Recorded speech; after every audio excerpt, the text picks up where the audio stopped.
Assalamualaikum warahmatullahi wabarakatuh.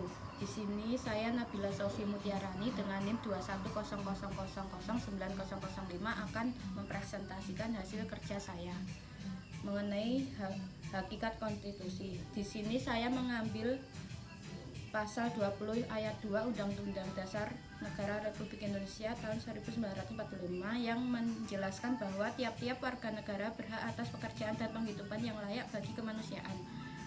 Nah, ayat tersebut bersangkutan dengan pengaturan mengenai hak-hak warga negara. Pasal tersebut mengandung pengertian bahwa ketentuan itu dapat memberi jaminan kepada setiap warga negara untuk memperoleh pekerjaan yang layak bagi kehidupannya.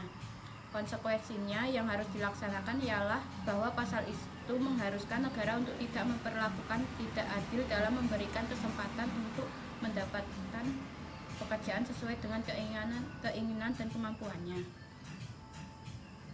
Tetapi pada kenyataannya banyak warga negara yang belum merasakan kesejahteraan dalam menjalani kehidupannya. Hal ini terjadi karena pemerintah dan pejabat lebih mendahulukan hak daripada kewajiban. Maka dari itu tidak ada keseimbangan antara hak dan kewajiban yang menimbulkan kesenjangan sosial.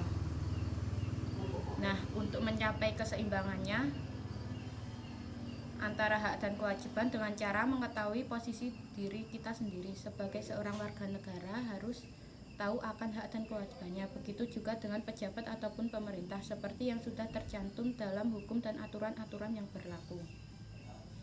Di dalam ayat tersebut memuat pengakuan dan jaminan bagi semua orang untuk mendapatkan pekerjaan dan mencapai tingkat kehidupan yang layak bagi kemanusiaan. Di negara ini tidak ada larangan bagi setiap orang untuk bekerja, dari yang ingin menjadi karyawan kantor, pabrik, guru, dokter, sampai menjadi presiden pun semua diperbolehkan.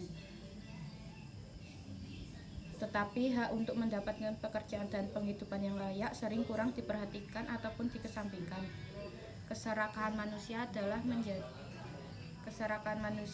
salah satu faktornya. Manusia masih banyak yang nepotisme dalam mencapai pekerjaannya. Contohnya untuk mencari lowongan pekerjaan. Orang yang diterima dalam pekerjaan itu masih didominasi oleh keluarga atau orang-orang yang telah bekerja di suatu perusahaan atau istilahnya menggunakan orang dalam. Lalu untuk mencari pekerjaan masih menggunakan sogokan sejumlah uang agar bisa diterima.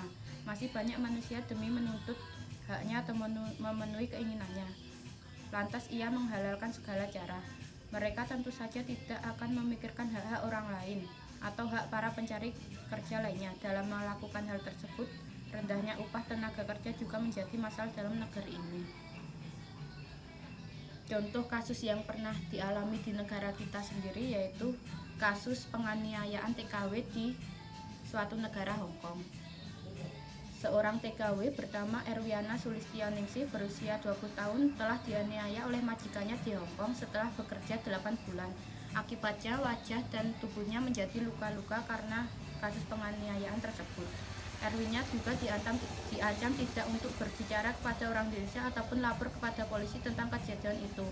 Nah, saat pulang ke Indonesia kondisinya sangat lemah, kurus, kakinya penuh luka dan lebam di beberapa tempat.